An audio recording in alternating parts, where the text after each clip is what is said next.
And it's craving time. Tara, samahan niyo akong magluto ng veggie fish balls. First, himayin ang ating nilagang isda. Make sure na nilaga na muna natin ang ating isda bago natin himayin.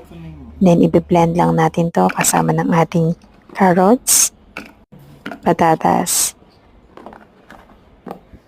bawang, at lagyan na rin ng sibuyas.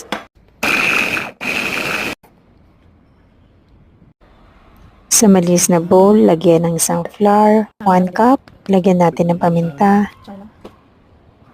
lagyan natin ng maraming dahon ng sibuyas or spring onion. Lagyan natin ng oyster sauce, pampadagdag lasa.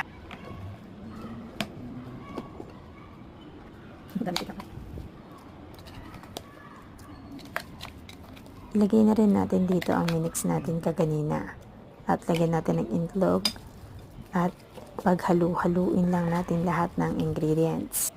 Sa mainit na mantika, iprito na natin ang ating mixed veggie fish balls. Wait lang natin until golden brown at ito na. Then, moment of truth, masarap kainin ang ating veggie fish balls kapag may kasamang sausawan ni Manong sa kanto. Para sa ganitong content, please like and share, follow ka